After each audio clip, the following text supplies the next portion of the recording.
Nobody announces that they're manipulating you. It doesn't arrive as aggression.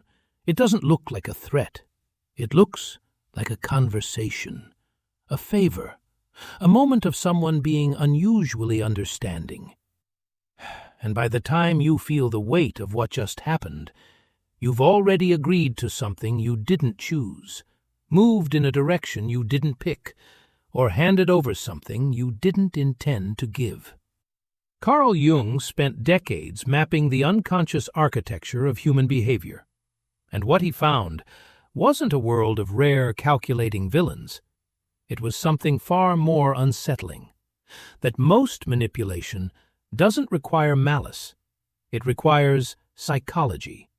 Specifically, it requires knowledge of the gaps in your self-awareness that you don't know exist. These are 3 of them. Pay attention. The first tactic is the most invisible, because it uses your own psychology against you.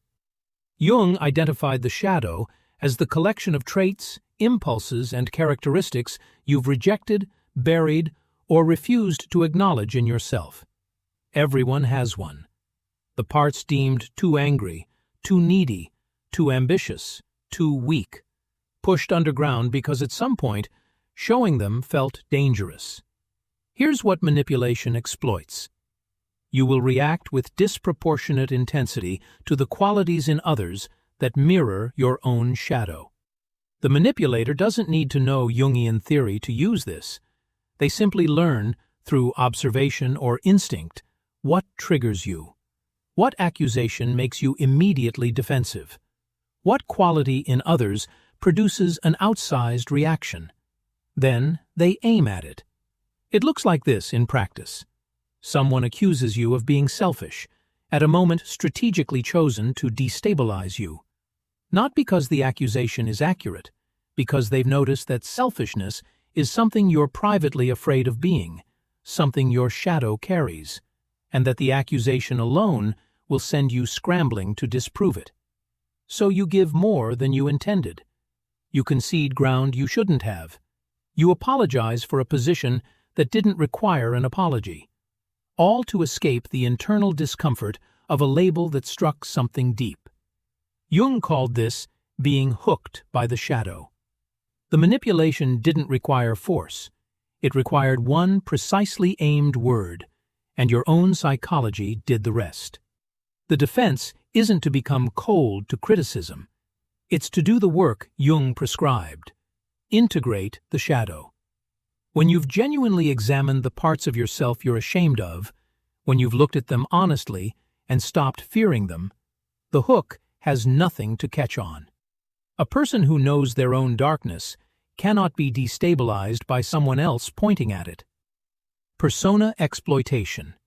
The second tactic targets something you've spent years carefully constructing. Your persona.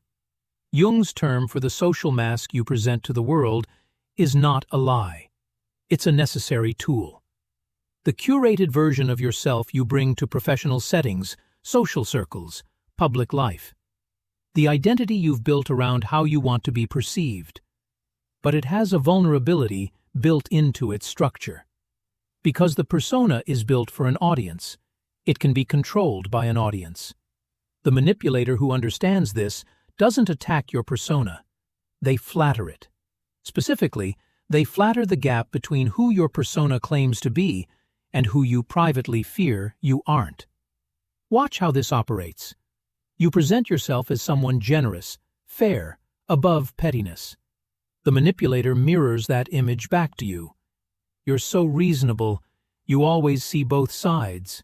I knew you'd understand. And then makes a request that is unreasonable, one-sided, and designed to benefit only them.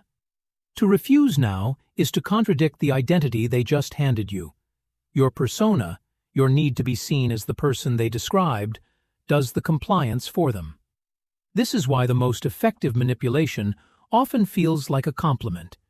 It isn't flattering your ego, it's building a cage out of your ego and locking you inside the version of yourself you most want to be perceived as. Jung's answer was individuation, the process of developing an identity rooted in the self rather than the persona.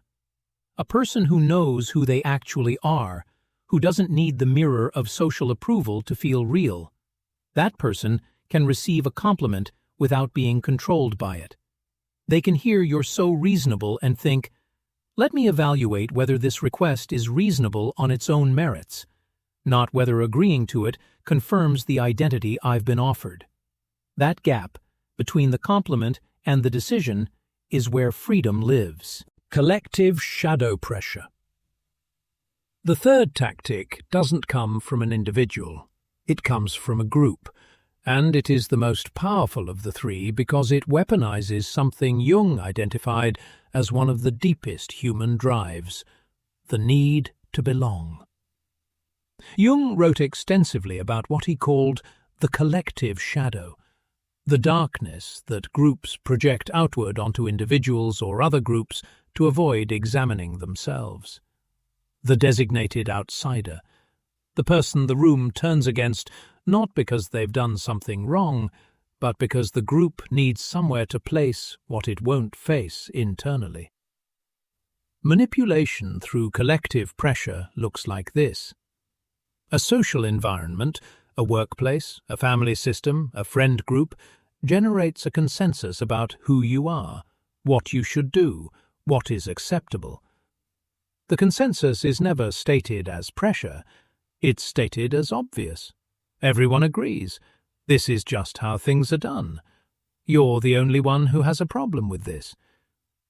And the human nervous system, wired at its deepest level to prioritize belonging over accuracy, begins to doubt itself. Not because the evidence changed, because the social cost of maintaining an independent position becomes too high.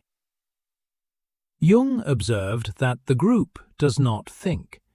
It reacts from the collective unconscious, from inherited patterns, from the shadow of the crowd.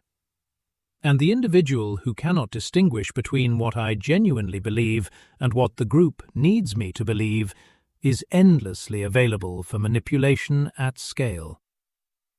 The defense is the most psychologically demanding of all three.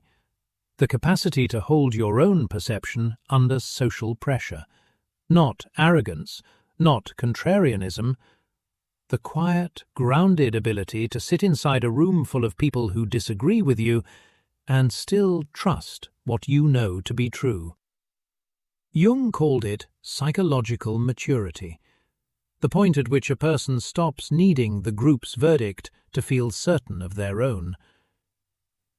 Jung never framed these as tactics used by villains. He framed them as the inevitable consequence of unconsciousness, in the manipulator and in the person being manipulated. The shadow that gets hooked, the persona that gets flattered into compliance, the individual that dissolves under collective pressure. These aren't weaknesses unique to certain people. They are the default settings of the unexamined mind, and the only exit, the one Jung returned to across an entire career, is the same in all three cases.